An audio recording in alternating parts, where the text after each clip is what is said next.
सत श्री अकाल, नमस्कार, आदाब। आज हम प्रोग्राम शुरू करने जा रहे हैं। आज के एपिसोड में हम बात करेंगे राशियों के बारे में कि कैसा रहेगा आपका 2023 नया साल और उसमें क्या क्या आपके लिए ये नया साल लेके आएगा। आज हम बात करेंगे मेष राशि वालों की, जो कि राशियों में फर्स्ट राशि आती है, जिनका नाम CHL या A से स्टार्ट होता है, वो मेष राशि में आते हैं। और अगर हम नक्षत्रों की बात करें तो 3 नक्षत्र होते हैं, अश्विनी, भरणी और कृतिका नक्षत्र, जिनमें पैदा हुए व्यक्ति मेष राशि के अंडर आते हैं, यानी एरिस राशि में होते हैं। जनरली बात करें तो जो मेष राशि वाले हैं, इनका लॉर्ड ऑफ असेंडेंट होता है मंगल। एक ऐसी राशि है जो कि पूर्व दिशा का, यानी ईस्ट जो दिशा होती है, उसका ये प्रतिनिधित्व करती है। आज हम मेष राशि वालों की हेल्थ, वेल्थ, करियर सब के बारे में बात करेंगे। लेकिन एक बात मैं आपको बता दूं कि साल की शुरुआत आपके लिए ज़्यादा अच्छा कुछ नहीं लेके आने वाली। जैसे जैसे साल आपका आगे बढ़ता जाएगा तो आपको लगेगा कि समय थोड़ा सा बेहतर हो रहा है, क्योंकि अप्रैल 2022 से लेके राहु का गोचर आपकी मेंटल हेल्थ को बहुत ज़्यादा प्रभावित कर रहा है। बहुत सारी नेगेटिविटी आप फील कर रहे हो, किसी काम पे आप फोकस नहीं कर पा रहे हो, ये सारा राहु की वजह से है। और गुरु का आपके 12वें खाने में गोचर जो है, वो आपको पेट से रिलेटेड, डाइजेशन से रिलेटेड प्रॉब्लम्स हैं वो दे रहा है।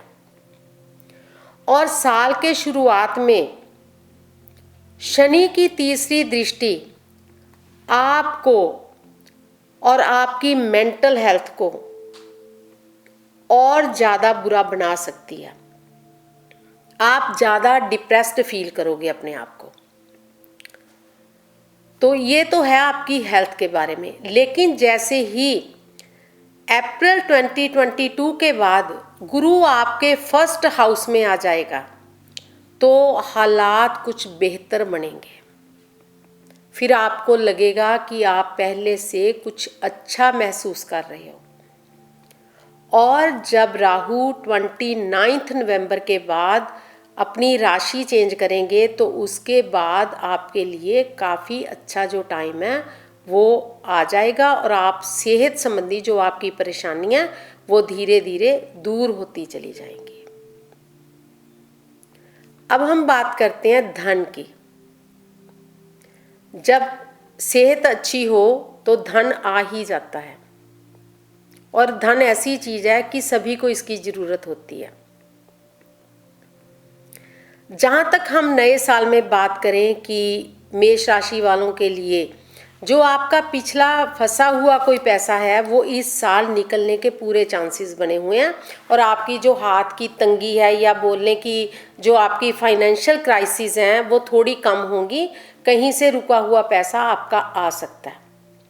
लेकिन मैं आपको एक बात बता दूं कि अगर आप सोच रहे हो कि किसी तरह की कोई इन्वेस्टमेंट करें तो वो अभी आपके लिए राइट टाइम नहीं है। तो कहीं भी इन्वेस्टमेंट करनी है तो उसके लिए अभी आपको रुकना पड़ेगा, और पैसा लाने के लिए सख्त मेहनत आपको करनी पड़ेगी।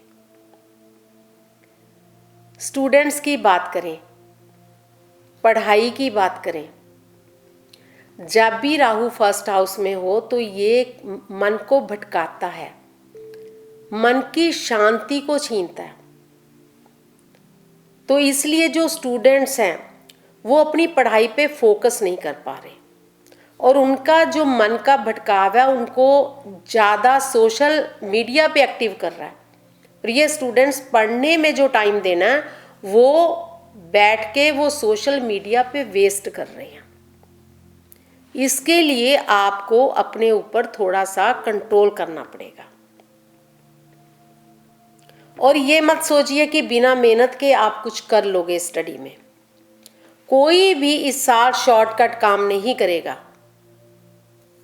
कोई भी गैस वर्क काम नहीं करेगा। अगर काम करेगी तो आपकी मेहनत, आपका हार्ड वर्क, क्योंकि सैटर्न जो है वो 17 जनवरी से आपके 11th हाउस में आके आपके एजुकेशन वाले खाने को देखेंगे और आपकी जो स्टडी रिलेटेड जो आपकी प्रोसेस है उसको डिलेड करेंगे। अप्रैल में गुरु आके थोड़ी आपकी मदद तो करेंगे, लेकिन वही हो गया, गुरु आपकी मदद कर रहे हैं और शनि डिले कर रहे हैं।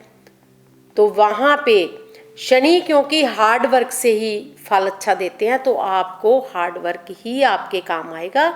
अगर आप किसी भी कॉम्पिटिटिव एग्ज़ाम के लिए तैयारी कर रहे हैं तो उसके लिए पूरी मेहनत करें, और जो टाइम उसके लिए जो बेस्ट है वो साल का जो एंड पीरियड है, खास करके जो दिसंबर है वो ज़्यादा बढ़िया रहेगा। अगर आपके पहले कोई एग्ज़ाम आ रहा है तो अप्रैल के बाद ही उसकी जो डेट्स हैं वो थोड़ी आपके लिए शुभ फल लेके आएंगी। उससे पहले आपकी जो एजुकेशन है वो बहुत डिलेड चलेगी और आपका मन फोकस नहीं होगा। अगर हम बात करने लगें जो शादी के लिए ट्राई कर रहे हैं, तो शादी के लिए इस साल योग जो है वो आपका अच्छा बन रहा है। 22 अप्रैल से जब गुरु फर्स्ट हाउस में आएंगे, जिनकी शादी की उम्र है उनके लिए जो अच्छे लाइफ पार्टनर हैं वो मिल जाएगा। और अगर किसी को पहले ही किसी ने ढूंढा हुआ है तो उनकी शादी का पूरा योग जो है वो बन रहा है 22 अप्रैल के बाद। जहाँ तक बात है मैरिड कपल की, जो मैरिड लोग हैं उनके बीच में काफ़ी ज़्यादा जो प्रॉब्लम्स हैं वो आई हुई हैं, क्योंकि फर्स्ट हाउस का राहु और 7th हाउस का केतु है वो सेपरेशन के योग बना रहा है। फिर वो चाहे मेंटल सेपरेशन हो, एक ही घर में रहते हुए अलग अलग सोच रहे हैं, या फिर फिजिकल सेपरेशन हो, या फिर लीगल सेपरेशन हो। ये 2022 की अप्रैल से ये प्लैनेट जो हैं बने हुए हैं और आपकी जो शादीशुदा ज़िंदगी है उसमें प्रॉब्लम्स आई हुई हैं, तनाव आया हुआ है, वो अभी ऐसे ही रहने वाला है। अप्रैल के बाद थोड़े से हालात बेहतर होंगे, लेकिन अगर आप पूरा चाहते हैं कि आपकी जो मैरिड लाइफ है वो तनावपूर्ण ना हो तो आपको 29 नवंबर 2023 तक वेट करनी होगी और कुछ अपने आप में भी बदलाव करने होंगे। एक तो वैसे ही जो मेष राशि वाले होते हैं इनका स्वभाव गुस्से वाला होता है, और जब राहु गोचर में बैठे हैं तो राहु भी मन को अशांत कर रहे हैं और आपका अपनी स्पीच पे ही कंट्रोल नहीं है। जब आप कुछ बोलते हो, बात करते हो तो स्थिति को ज़्यादा तनावपूर्ण बना लेते हो, और आपका जो गुस्सा है, आपकी जो नेगेटिविटी है उसको आपको मैनेज करना होगा। नहीं तो जो आपका जो हस्बैंड वाइफ का जो रिश्ता है उसको आप एक तरह से जहरीला बना सकते हो। उसको वातावरण को, जो आपका एनवायरनमेंट है फैमिली का, उसको आप ज़्यादा वायनस कर सकते हो, ज़्यादा वो जैसे कहते हैं स्ट्रेसफुल हो सकता है। तो ज़रूरत है कि अपनी स्पीच पे, अपने माइंड पे, अपनी थिंकिंग पे और अपने बिहेवियर पे काबू रखें। और जो शादीशुदा लोग संतान प्राप्ति के लिए कोशिश कर रहे हैं उनके लिए भी ये साल अभी कुछ ज़्यादा जो है वो बढ़िया नहीं लग रहा मुझे, क्योंकि यहाँ भी 2 प्लैनेट काम कर रहे हैं।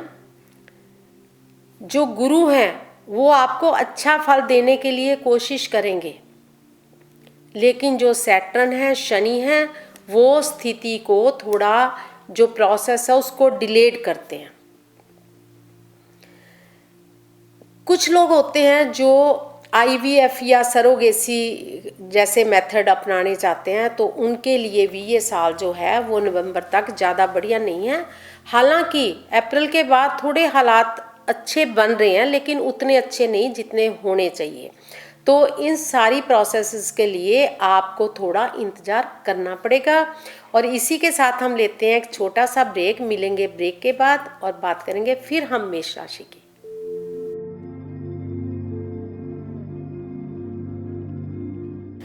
ब्रेक से पहले हम बात कर रहे थे मेष राशि वाले यानी एरिस वालों के संतान प्राप्ति के योग की, या जो कपल हैं वो ट्राई कर रहे हैं बेबी के लिए।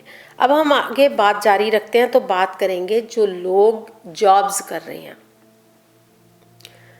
जॉब कर रहे हो तो फिर प्रमोशन का किसको ध्यान नहीं होता, प्रमोशन के लिए कौन कोशिश नहीं करता, आप भी कर रहे होंगे। तो आपके लिए एक गुड न्यूज़ है कि अप्रैल के बाद आपके प्रमोशन के योग हैं वो बन रहे हैं। अगर आप किसी नई जगह ट्रांसफ़र की इच्छा में हैं या आप किसी दूसरी जगह पे जाना चाहते हैं या कंपनी अपनी चेंज करना चाहते हैं, तब आपको 29 नवंबर तक रुकना पड़ेगा। उसके आसपास ही जब प्लैनेट चेंज होगा तब आपके जो ट्रांसफ़र के योग हैं वो बनेंगे। अगर छोटी मोटी ट्रांसफ़र है, जैसे कई बार एक ही जगह पे कोई यूनिट चेंज हो जाती है या कोई छोटा मोटा डिपार्टमेंट चेंज होता है, तो वो तो हो जाएगा, लेकिन बड़ी चेंजेस के लिए आपको नवंबर तक रुकना पड़ेगा। जहाँ तक बात है बिजनेस पर्सन्स की, जो सेल्फ एम्प्लॉयड हैं, उनके लिए ये साल बहुत हार्ड वर्क मांग रहा है। आप प्लान्स बहुत बना सकते हो, उनको आप एग्जीक्यूट भी कर सकते हो, लेकिन उसका जो आपको फल मिलेगा वो साल के एंड में ही मिलेगा।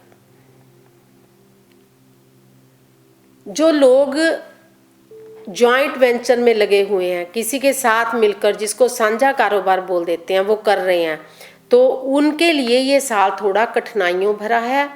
और जो नए तरीके से सोच रहे हैं कि हाँ हम किसी के साथ मिलके काम करें, तो वो इस साल आपके लिए टाइम गुड नहीं है, तो उसके लिए आपको थोड़ा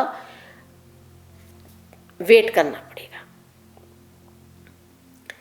फैमिली रिलेशनशिप की बात करें तो जहाँ तक हमने कहा था कि पति पत्नी में तो थोड़े जो समय वो ठीक नहीं चल रहा, लेकिन अपने सिबलिंग्स के साथ, परिवार के और लोगों के साथ, पेरेंट्स के साथ जो है वो टाइम आपका अच्छा बना हुआ है और आपको फादर की तरफ से भी पूरी कोऑपरेशन है वो मिलेगी। कुछ लोगों के काम एंसेस्ट्रल प्रॉपर्टी को लेकर फंसे होते हैं, तो उनकी जो एंसेस्ट्रल प्रॉपर्टी है या बिक नहीं रही होती या मिल नहीं रही होती, अगर ऐसा कोई केस है तो वो इस साल आपको अच्छा फल दे सकता है। 2023 में आपको जो एंसेस्ट्रल प्रॉपर्टी है वो मिलने के चांसेस बने हुए हैं। कोर्ट केस की बात करें तो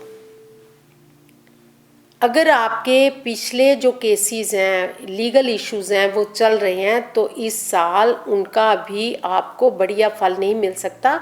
उसके लिए भी आपको थोड़ा डिले हो सकता है और आपको वेट करनी पड़ सकती है। कुछ लोग जो हैं वो लंबी यात्राएं करते हैं, चाहे वो अपने नेटिव कंट्री को जाने की हो या जो बिजनेस पर्सन है उन्होंने बिजनेस से रिलेटेड जो यात्रा करनी हो, उनके लिए यात्राओं में काफ़ी रुकावट आएगी। पहले तो यात्रा की प्रपोजल बनते बनते या उसकी तैयारी करते करते आपको काफ़ी रुकावटें आएंगी, और उसके बाद आपको जर्नी के दौरान अपनी सेहत का ध्यान रखना होगा। हाँ, जो बिजनेस पर्सन है वो यात्राएं जब करेंगी, रुकावट के बाद उनको अच्छा फल मिलेगा। रुकावट पड़ेगी, यात्रा होगी, और उसके बाद जो फल है वो मिल जाएगा साल का एंड आते आते। और इसके बाद हम बात करते हैं रेमेडीज़ की। ये जो सारी प्रॉब्लम मैंने बताई हैं, इसमें आपको जो ज़्यादा है वो हेल्थ इश्यूज जो ज़्यादा हैं वो मुझे दिख रहे हैं। स्टडी में प्रॉब्लम्स आपकी दिख रही हैं, संतान प्राप्ति में दिख रही हैं, कारोबार में दिख रही हैं। उन सब के लिए आप कई तरह के जो उपाय हैं वो कर सकते हैं। सबसे पहले तो ये है कि स्टोन्स रिकमेंड किए जाते हैं कि कौन सा स्टोन आपको क्या फल देगा। वैसे तो ये होता है कि जो स्टोन्स हैं वो पर्सनल कुंडली के अनुसार ही होते हैं, क्योंकि कोई ग्रह कितनी डिग्री का बैठा है, अगर ज़्यादा वीक बैठा है तो हमें स्टोन ज़्यादा रत्ती का पहनना पड़ता है। अगर थोड़ा सा वीक है स्टोन तो उसके लिए हमें छोटे स्टोन से भी काम चल जाता है। दूसरा एज का होता है, तीसरा वेट का होता है, और फिर जेंडर का होता है कि फीमेल को कितने रत्ती का और मेल को कितने रत्ती का पहनाना है। लेकिन फिर भी 6 to 8 रत्ती के जो स्टोन है आपको जनरली फल देंगे। तो इसमें अगर आपको हेल्थ इश्यूज आ रहे हैं, हेल्थ के लिए जो मूंगा है जिसको रेड कोरल भी कहते हैं इंग्लिश में, तो वो आप पहन सकते हैं। उसकी जो बेसिक मेटल है वो कॉपर है, लेकिन आप उसको गोल्ड में पहनिए क्योंकि जो कॉपर है वो जल्दी खराब हो जाती है। जेंट्स इसको राइट हैंड की रिंग फिंगर में पहनते हैं, और जो लेडीज़ हैं वो रेड कोरल को वो भी रिंग फिंगर में पहनती हैं, लेफ्ट हैंड में। और अगर आप शादीशुदा हैं या फिर शादी की रिंग पहनने जा रहे हैं तो आप इसको लॉकेट में या ब्रेसलेट में भी पहन सकते हैं। जिनको लगे कि उनका चंद्रमा भी वीक है, तो फिर चंद्रमा वीक की क्या पहचान होती है? जिसका किसी एक काम में देर तक मन नहीं लगता, या कई लोगों को रोना बहुत आता है तो उनका चंद्रमा वीक होता है। इस हालात में वो रेड मूंगे की जगह वाइट मूंगा भी पहन सकते हैं। और जिनको हेल्थ संबंधी साथ में एजुकेशन या संतान प्राप्ति संबंधी प्रॉब्लम आ रही है, वो एक ही स्टोन पहनना चाहते हैं, तो उस हालात में वो ऑरेंज कलर का मूंगा भी पहन सकते हैं, क्योंकि जो मूंगा है वो 3 रंगों में आता है, रेड कोरल, ऑरेंज कोरल और वाइट कोरल। और अगर आप संतान प्राप्ति के लिए स्टोन पहनना चाहते हैं तो उसके लिए आप रेड रूबी, जिसको मानी कहते हैं, वो भी गोल्ड में पहन सकते हैं। उसकी जो रिंग है वो भी रिंग फिंगर में ही पहनी जाती है, या फिर उसको भी आप लॉकेट या ब्रेसलेट में पहन सकते हैं। और जहाँ तक हम दान की बात करें, राहु, केतु और शनि तीनों ग्रह आपको थोड़ा खराब कर रहे हैं। उसके लिए आप कंबल दान कर सकते हैं, कोई भी स्टेनलेस स्टील की बनी हुई चीज़ें या लोहे की बनी हुई चीज़ें, या फिर किसी भी तरह का अनाज, गर्म कपड़े, शूज़, ये सारी चीज़ें आप कहीं भी किसी भी ज़रूरतमंद को दान दे सकते हो। अभी तो दिवाली आ रही है, किसी का बर्थडे भी नज़दीक ही होगा, तो आप कोई भी कभी भी किसी भी जगह पे जहां आपको लगे कि इनकी ज़रूरत है तो दे सकते हो। और जो होमलेस होते हैं उनके लिए भी आप ये दान कर सकते हो। जहां तक हम मंत्रों की बात करें, पाठ की बात करें, क्योंकि कुछ लोग हैं जो स्टोन तो सभी नहीं पहन सकते या पहनना नहीं चाहते, या आपको दान के लिए जाने के लिए टाइम नहीं मिलता। पाठ तो कभी भी कहीं भी कोई भी कर सकता है। अपनी सेहत के लिए हमेशा लॉर्ड ऑफ असेंडेंट को मजबूत किया जाता है। आपका जो लॉर्ड ऑफ असेंडेंट है वो है मंगल।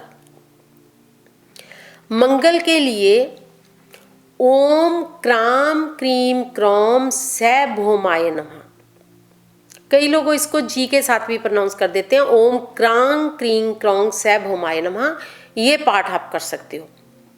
और एक बात आपको बता दूं कि जिनके सिर पे कर्जा बहुत है वो भी ये मंगल का पाठ करेंगे तो जल्दी उनका कर्जा जो वो उतर जाता है। जिनको संतान प्राप्ति में या एजुकेशन में प्रॉब्लम आ रही है वो सूर्य का पाठ करें, ओम सूर्याय नमः, या ओम ह्रीम घृणी सूर्यादित्य ओम, या फिर ओम ह्रीम घृणी सूर्यादित्य शीम, या फिर गायत्री मंत्र का जाप, ओम भूर्भुवः स्वः तत्सवितुर्वरेण्यं भर्गो देवस्य धीमहि धियो यो न प्रचोदयात्। ये जो गायत्री मंत्र का जाप है, ये हम इसको बार बार करने से या ज़्यादा बार करने से जो ब्रेन की काफ़ी सारे जो पॉइंट्स हैं वो एक्टिवेट होते हैं, और इससे पूरी पर्सनैलिटी है वो भी डेवलप होती है, और हर तरह की प्रॉब्लम इसके साथ सॉल्व होती है। अगर हम बात करें वास्तु की, तो जिस तरह के आपके प्लैनेट चल रहे हैं, तो मैं आपको यही मशवरा दूंगी कि आपकी जो ईस्ट साइड है यानी पूर्व की दिशा है, जहाँ से सूरज उगता है उस दिशा में किसी भी तरह का खराब हुआ कोई भी इलेक्ट्रॉनिक, कोई भी अप्लायंसेस, या जैसे वॉल क्लॉक होते हैं वो काम नहीं कर रहे होते, घड़ियां जो ख़राब हो जाती हैं, वो सारा आप उसको निकाल दें, नहीं आपकी परेशानियां जो बढ़ सकती हैं। कोई भी नया काम करने जा रहे हो तो आपके लिए संडे, मंडे, ट्यूसडे और थर्सडे बहुत बढ़िया है। अवॉइड करें आप कुछ भी वेंसडे, फ्राइडे और सैटरडे को शुरू करने के लिए। सो ये था हमारा आज का प्रोग्राम। अगले हफ्ते हम फिर मिलेंगे, बात करेंगे हम टॉरस राशि वालों की। और आपको एक बात बता दूं कि ये सारे जो प्रोग्राम हैं वो यूट्यूब पे अवेलेबल हैं। आप शारदा जी एस्ट्रोलॉजर टाइप करके वहाँ से ढूंढ सकते हैं ये प्रोग्राम। और अगर आपका कोई क्वेश्चन है तो आप मुझे कॉल भी कर सकते हैं, ईमेल भी कर सकते हैं और टेक्स्ट भी कर सकते हैं। इसी के साथ मैं आज्ञा चाहती हूँ, मिलेंगे फिर अगले हफ्ते। धन्यवाद।